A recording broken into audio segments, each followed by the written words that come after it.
Hello student, welcome to Nivan Math Academy. आज का हमारे पास टॉपिक है दिस थ्योरम। सबसे पहले हम इस थ्योरम को समझेंगे, फिर इसके प्रूफ पर चलेंगे। Clear? If P and Q are the projections on closed linear subspaces M and N of H, then M orthogonal to N if and only if का केस है यहाँ पे। PQ equal to 0 if and only if फिर से QP equal to 0। अब ये सबसे पहले हम ये समझेंगे कि ये थ्योरम कह क्या रही है, फिर तभी तो इसका प्रूफ कर पाएंगे। तो पहले हम थ्योरम समझते हैं। देखो, P और Q मेरे पास दो प्रोजेक्शंस हैं। अब प्रोजेक्शंस किस किस पर हैं? On closed linear subspaces M और N। P जो है वो किस पर है प्रोजेक्शन? M पर, जो कि क्या है? क्लोज्ड लीनियर सबस्पेस है। और Q जो है वो प्रोजेक्शन है ऑन N पर, जो कि ये भी क्या है हमारे पास? Closed linear subspace. क्लियर? अब ये दोनों जो क्लोज्ड लीनियर सबस्पेस है ये किस किस के हैं? H, ये भी H का, और H मींस क्या मतलब? Hilbert space.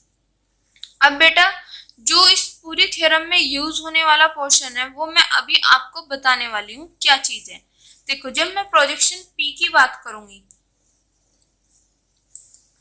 ये मेरे पास कोई हिल्बर्ट स्पेस होगा, यहाँ पे हिल्बर्ट स्पेस, ये प्रोजेक्शन P होगी मेरे पास। ठीक है? तो ये प्रोजेक्शन P है, ये हिल्बर्ट स्पेस के closed linear subspace, closed linear subspace M। तो इसका मतलब क्या है? यहाँ पर M है। समझ आया बात? जब मैंने देखो प्रोजेक्शन तो हिल्बर्ट स्पेस से हिल्बर्ट स्पेस ही जा रही है, बट यहाँ पे ये चीज दिखा दिया कि यहाँ पे जो ये है क्लोज्ड लीनियर सबस्पेस जो है हिल्बर्ट स्पेस का, वो M है। इसका मतलब क्या है कि P जो है वो प्रोजेक्शन किस पर है? ऑन M पर। और यही चीज मैंने आपको कई बार समझा दिया बेटा कि जो M पर, देखो H पर है तो इसके अंदर सभी पर होगी, M पर भी है। तो M, अगर P इज प्रोजेक्शन है ऑन M पर, तो ये क्या बनेगा मेरे पास? इसका क्या है? ये क्लोज्ड लीनियर सबस्पेस है हिल्बर्ट स्पेस का, तो ये क्या है मेरे पास? रेंज, रेंज स्पेस होगा, रेंज स्पेस ऑफ P। जो मेरे पास प्रोजेक्शन P है उसका क्या हो जाएगा? ये रेंज स्पेस हो जाएगा। कि इधर से मैं कोई वेक्टर लूं, इधर से हिल्बर्ट स्पेस पे, उस पे P लगाऊं, तो Px टाइप के जितने भी वेक्टर होंगे वो इस रेंज स्पेस में जाएंगे। क्लियर? इस तरीके से जब बात कर रही हूं मैं इसके लिए, प्रोजेक्शन P के लिए। सिमिलरली अगर मैं बात करूं प्रोजेक्शन Q के लिए, यहां से हिल्बर्ट स्पेस से हिल्बर्ट, तो इसमें बोल दिया है कि जो क्लोज्ड लीनियर सबस्पेस है वो मेरे पास क्या है? N है, हिल्बर्ट स्पेस का। तो मतलब ये क्या है मेरे पास? रेंज स्पेस है। इधर ही तो आता है रेंज स्पेस, कि इधर से मैं कोई भी वेक्टर उठाऊं और उस पे Q लगाऊं, तो QX टाइप के जितने वेक्टर होंगे वो यहाँ पे जाएंगे। क्लियर? तो यहाँ से दिया हुआ है कि Q is projection on N। तो यहाँ से हमारे पास हमें क्या पता चल गया कि जो N है वो क्या है? Is range space, range space है ऑफ किसका? सॉरी, Q का, Q का रेंज स्पेस है। तो अब इस वाली पूरी थ्योरम में आप ध्यान रखना कि जब मैं प्रोजेक्शन P की बात करूं तो वहां पे जो रेंज स्पेस है वो मेरे पास क्या आएगा? यहाँ पे M। ठीक है? और जब मैं Q की बात करूं तो वहां पे जो रेंज स्पेस है वो क्या आएगा? N। अब इसी से हम निकालेंगे, जब हम हिल्बर्ट स्पेस में बात करते हैं तो रेंज स्पेस अगर P का मेरे पास M है, तो M orthogonal complement of M मेरे पास क्या हो जाएगा? Is null space of P। P जो प्रोजेक्शन है उसके लिए रेंज स्पेस M होगा, और नल स्पेस क्या होगा? Orthogonal complement of M। ठीक है? और सिमिलरली अगर इसके लिए Q के लिए रेंज स्पेस N है, तो यहाँ से हमारे पास हिल्बर्ट स्पेस में ये जो हो जाएगा orthogonal complement of N is null space. ठीक है? तो ये चीज बहुत अच्छे से ध्यान रखना। क्लियर। मैंने वही चीज आपको डायग्राम से समझा दी है कि पी प्रोजेक्शन है ऑन एम पर, जो कि क्या है, एम जो है हिल्बर्ट स्पेस का क्लोज लीनियर सब स्पेस है। ठीक है।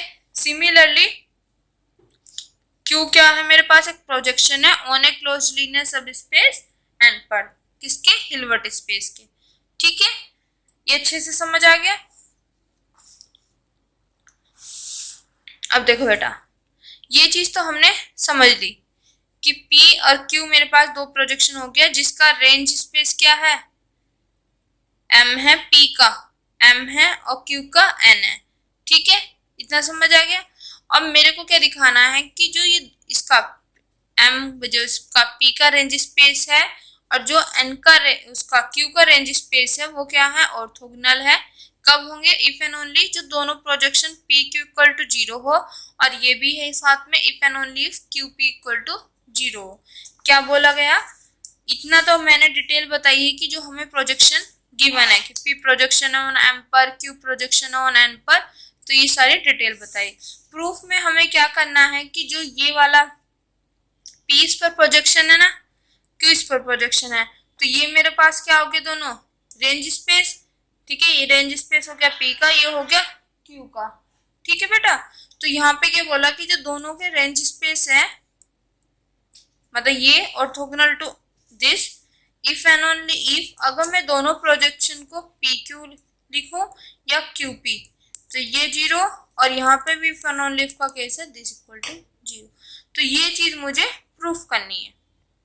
ओके, अब देखो बेटा, प्रूफ करने के लिए सबसे पहले हम क्या करते हैं, जो जो चीजें हमें गिवन है वो चीजें लिखेंगे।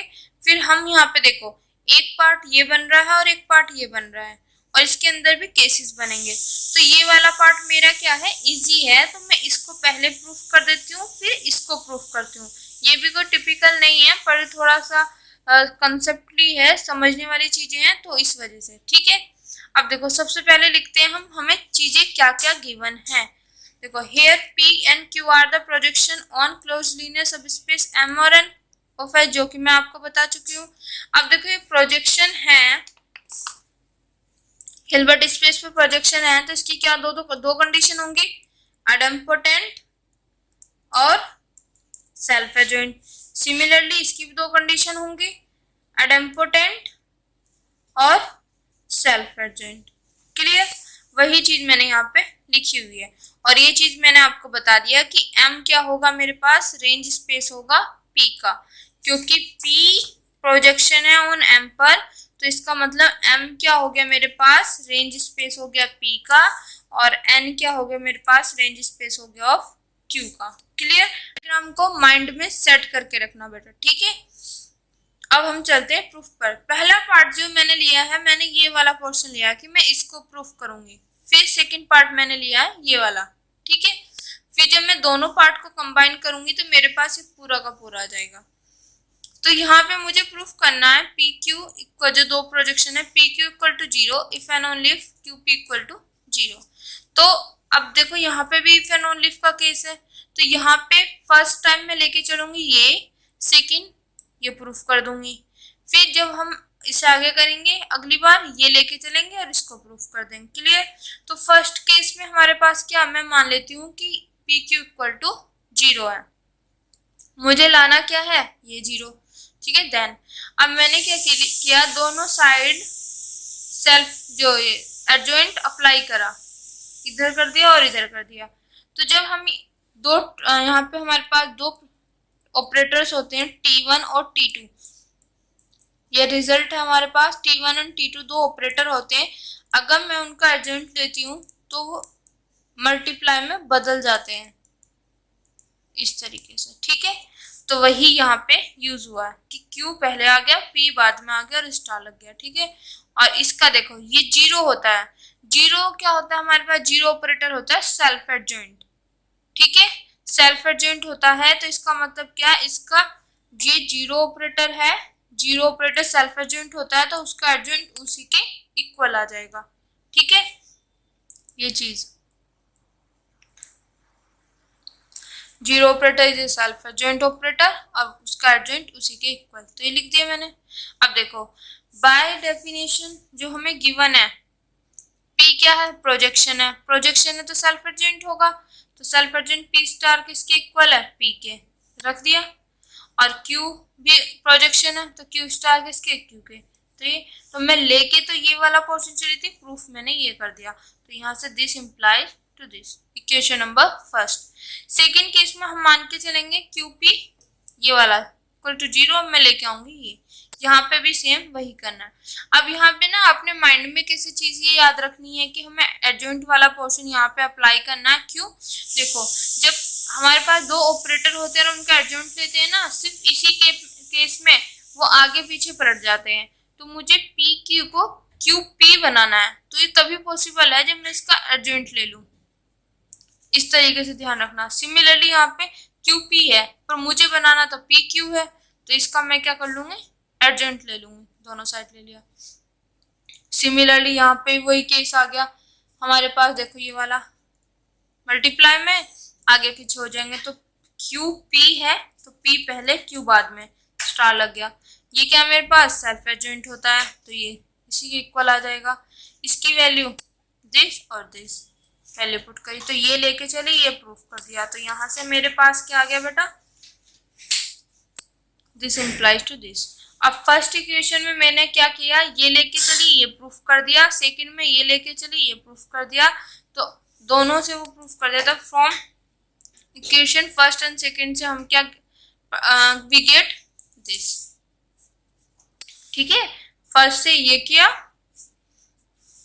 सेकंड से ये किया, तो this implies to if and only if, ठीक है, यहाँ पे इम्प्लाइज हो रहा था कि इससे मैंने ये फाइंड किया और इससे मैंने ये फाइंड किया, तो यहाँ पे इफ एंड ओनली इफ का केस आ गया।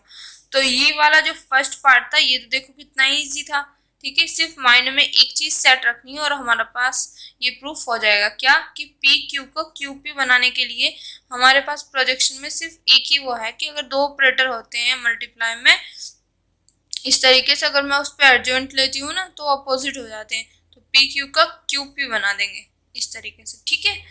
अब देखो सेकंड पार्ट में मुझे क्या प्रूफ करना था, ये वाला पोर्शन, ठीक है, ये पोर्शन प्रूफ करना है, तो इसके लिए भी सेम होगा क्योंकि यहाँ पे इफ एंड ओनली इफ का केस है, तो एक बार मैं ये सपोज करके चलूंगी, इसको प्रूफ करूंगी, फिर एक बार ये लेके चलूंगी, इसको प्रूफ करूंगी, क्लियर। तो यहाँ पे फर्स्ट केस में हम मान लेते हैं कि ये है मेरे पास और ये मैं लेके आऊंगी।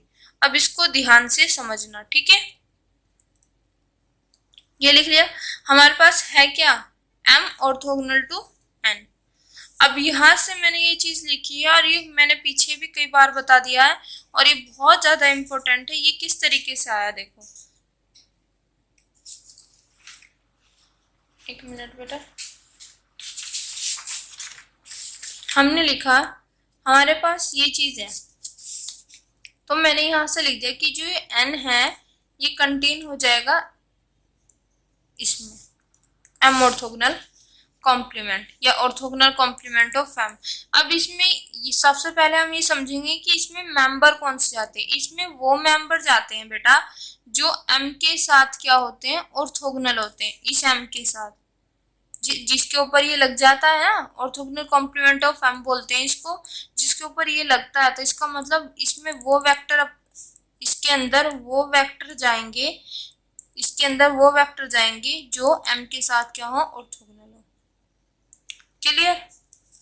अब देखो ये चीज मैंने लिखी कैसे, वो मेरे को पता है m ऑर्थोगोनल है n के साथ, ठीक है, तो मैं यहाँ से इसको क्या लिख सकती हूँ, जब ये दो सब स्पेस है मेरे पास, ये इसके साथ ऑर्थोगोनल है, तो इसका मतलब इसके अंदर जितने भी वेक्टर होंगे वो भी तो ऑर्थोगोनल होंगे इसके वेक्टर के साथ, ठीक है, इसके सभी वेक्टर इसके सभी वेक्टर के साथ ऑर्थोगोनल होंगे तभी तो ऑर्थोगोनल आया है, तो ये मैंने आर्बिट्ररी x और y मान लिए, क्लियर। अब ये ऑर्थोगोनल है मेरे पास, तो इसका मतलब हमारे पास एक केस था इफ एंड ओनली इफ का कि अगर x ऑर्थोगोनल है y के तो y ऑर्थोगोनल होगा x के, तो मैं लिख सकती हूँ y ऑर्थोगोनल टू x, ठीक है। अब ये जो y है यहाँ से ये है मेरे पास m का और ये है मेरे पास n का, ठीक है, ये अब ये y जो होगा मेरे पास m के जितने वेक्टर्स हैं सभी के साथ है, ठीक है। तो ये मतलब m के साथ भी ऑर्थोगोनल होगा। क्लियर बेटा, ये क्या होगा, m के साथ भी ऑर्थोगोनल होगा। अगर ये m के साथ ऑर्थोगोनल हो गया तो मैंने वही चीज लिखी है कि इसमें वही जाते हैं जो m के साथ क्या हो, ऑर्थोगोनल हो। अगर ये m के साथ ऑर्थोगोनल हो रहा है तो इसका मतलब ये कहाँ एंट्री कर गया, इसमें।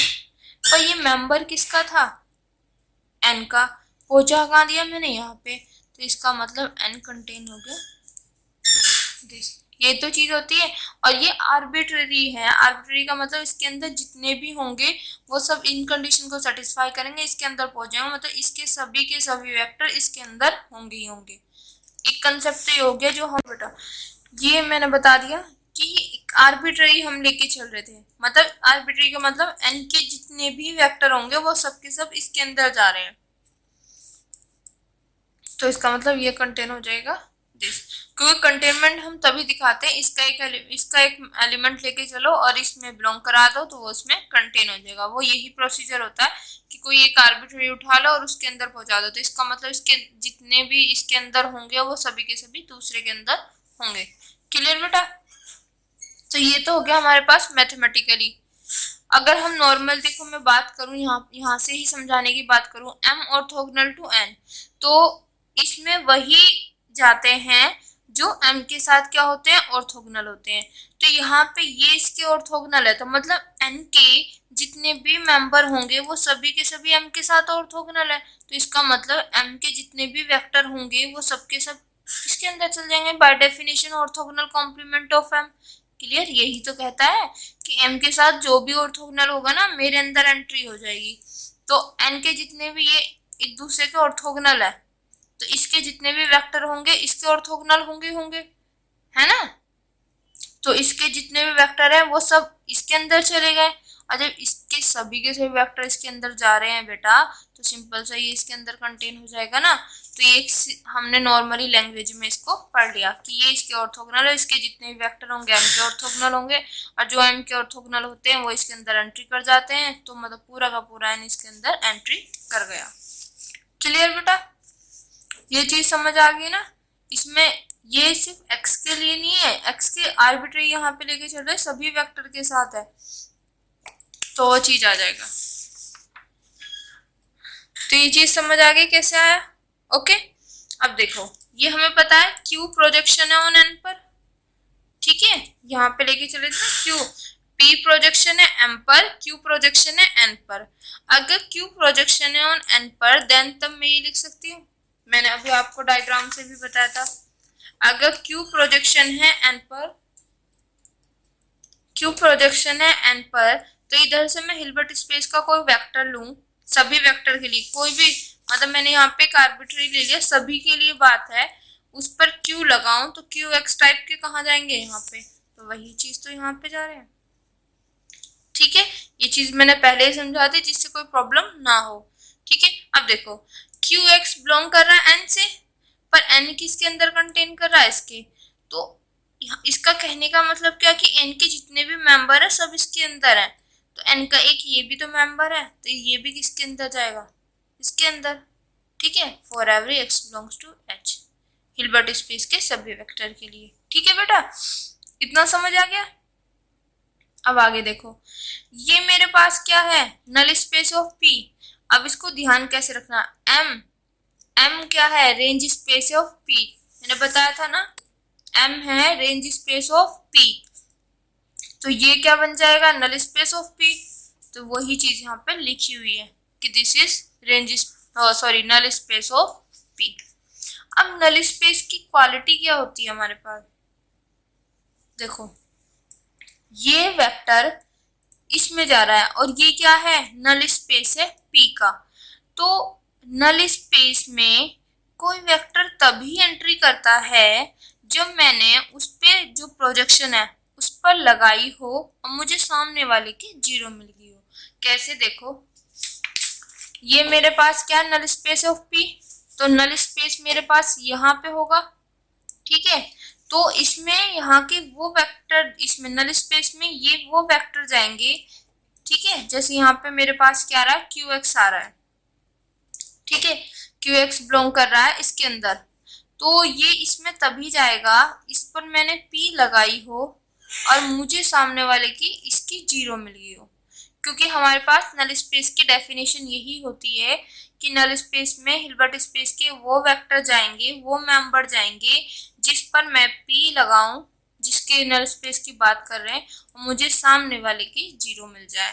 तो इसका मतलब ये इसके अंदर तभी एंट्री किया होगा नल स्पेस के अंदर जब इस पर मैंने ये पी लगाई होगी और मुझे सामने वाले की जीरो मिल गई हो, ठीक है। अब इसको मैं ऐसे लिख सकती हूँ, for every Hilbert space X belongs to H. अब देखो ये पी क्यू है, ये एक्स है, equal to zero for every, मतलब हिल्बर्ट स्पेस के सभी वेक्टर के लिए। अब यहाँ पे डेफिनेशन लगेगी जीरो ऑपरेटर की, क्या कि यहाँ पे हिल्बर्ट स्पेस के अंदर जितने भी मेरे पास, देखो हिल्बर्ट स्पेस के अंदर जितने भी मेरे पास क्या है, वेक्टर हैं, उस पर मैं पी क्यू लगा रही हूँ। जितने भी वेक्टर है, कोई भी मेंबर उठा लो, यहाँ का कोई भी वेक्टर उठा लो, ठीक है, उस पर पी क्यू लगाया, मुझे जीरो मिल रही है। तो इसका मतलब ये तभी पॉसिबल हो सकता है जब ये जीरो ऑपरेटर होगा। क्यों?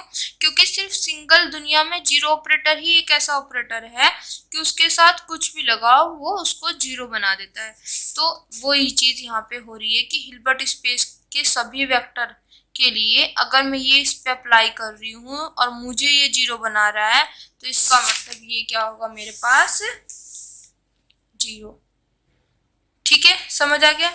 अब यहाँ से मैं क्या लेके चली थी, मैं लेके ये चली थी, मैंने प्रूफ ये कर दिया, तो this implies to this.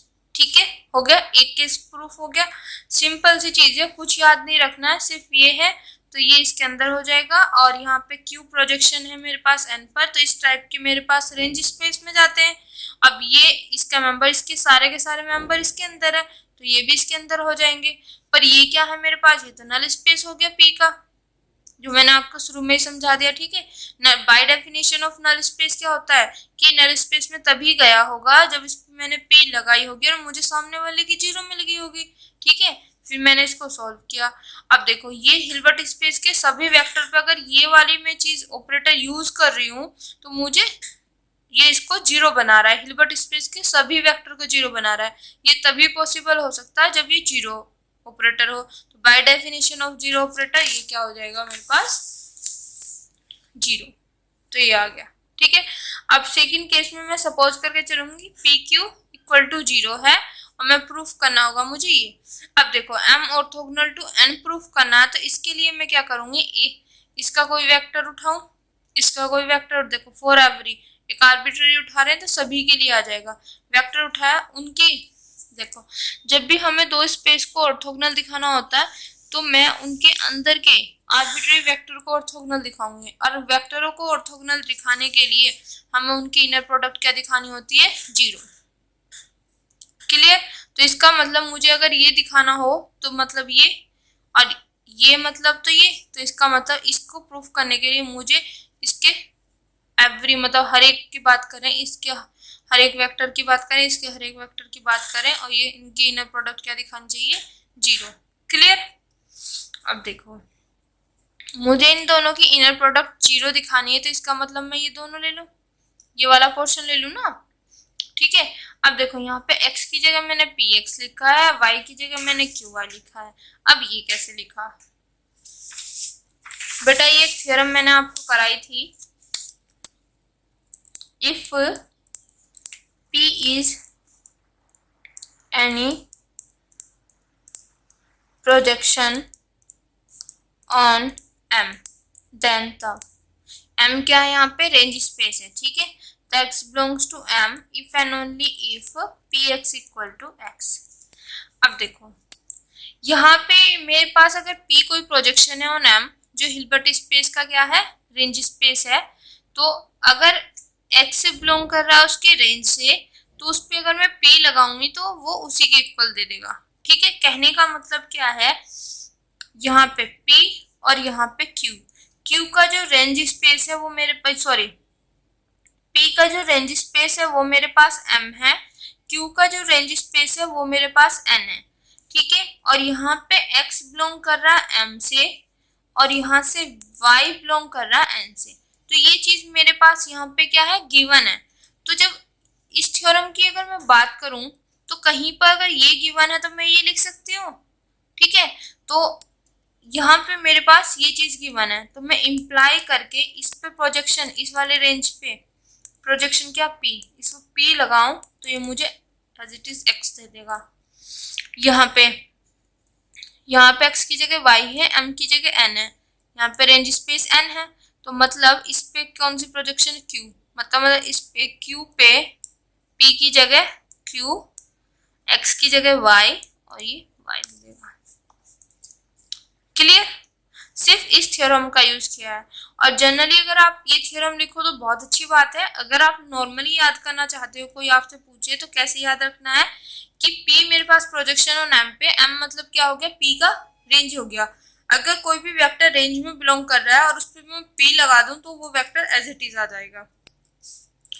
X belong कर रहा है M पे, तो ये क्या हो गया, P का रेंज स्पेस। तो अगर मैं इस पे P लगाऊंगा तो मुझे एज इट इज ये वेक्टर मिल जाएगा। सिमिलरली Y बिलोंग कर रहा है N से और Y बिलोंग कर रहा है रेंज स्पेस N से, तो अगर मैं इस पे Q लगाऊंगी तो मुझे वेक्टर एज इट इज मिल जाएगा, ठीक है। तो वही लिखा है, X की जगह मैंने यहाँ पे PX लिख दिया, Y की जगह मैंने लिख दिया QY। क्लियर बेटा? अब देखो ये फर्स्ट प्लेस पे, सेकंड प्लेस पे जाएगा तो स्टार लग जाएगा, बहुत अच्छे से किया हुआ हमने, ठीक है। अब देखो P स्टार, ये क्या होता है मेरे पास, सेल्फ एडजॉइंट होता है, ठीक है। सेल्फ एडजॉइंट होता है तो ये इसका एडजॉइंट इसी के इक्वल हो जाएगा, तो P स्टार की जगह P। अब PQ तो मैं क्या लेके चल रही हूँ, 0, तो मैंने 0 रख दिया, क्यों 0 के साथ अगर Y आएगा तो 0 बन जाएगा। अब मेरे पास मुझे एक प्रॉपर्टी और पता है कि जब मैं इनर प्रोडक्ट की बात करती हूँ तो उसमें दोनों में से अगर कोई भी एक 0 हो जाए, या तो X 0 हो जाए या Y, मतलब ये वाला 0 हो जाए या ये वाला, तो अगर इनर प्रोडक्ट में दोनों में से कोई भी एक 0 हो तो उसकी वैल्यू हमेशा 0 होती है। तो यहाँ पे इनमें से दोनों में से एक 0 हो गया तो इसकी वैल्यू, इनर प्रोडक्ट की वैल्यू क्या होगी, 0। तो मैंने दिखा दिया कि X और Y की दोनों की इनर प्रोडक्ट क्या है, 0 है। इसका मतलब क्या है कि इस वाले रेंज स्पेस के जितने भी वेक्टर हैं वो इस वाले रेंज स्पेस के वेक्टर के ऑर्थोगोनल है। तो इसका मतलब क्या है, M ऑर्थोगोनल होगा टू N के। तो मैं ये लेके चली थी, मैंने ये प्रूफ कर दिया बेटा। तो फर्स्ट केस में मैं ये लेके चली, ये प्रूफ कर दिया, इसमें ये लेके चली, ये प्रूफ कर दिया। तो दोनों केसेस से मैं क्या लिख सकती हूँ, this if and only if का केस दिस। तो ये हो गया मेरे पास इक्वेशन नंबर 4।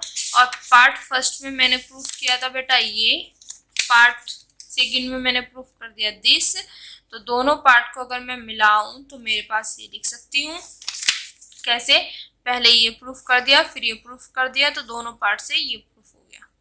क्लियर? तो आज के हमारे पास ये थ्योरम थी, इसमें सिर्फ बेसिक चीजें आपको आनी चाहिए कि क्या क्या चीजें, सिर्फ उन्हीं का यूज किया गया, इससे ज्यादा कुछ नहीं है। तो अच्छे से समझना, मैंने पहले ही आपको बता दिया था क्या क्या चीजें इसमें आएगी। आई होप आपको ये वीडियोस अच्छे से समझ आई हो। अगर आपको मेरी वीडियोस, मेरे लेक्चर्स पसंद आ रहे हैं तो please like subscribe my channel और उन बच्चों तक जरूर पहुंचाएं जिनको इनकी नीड है। Thank you so much.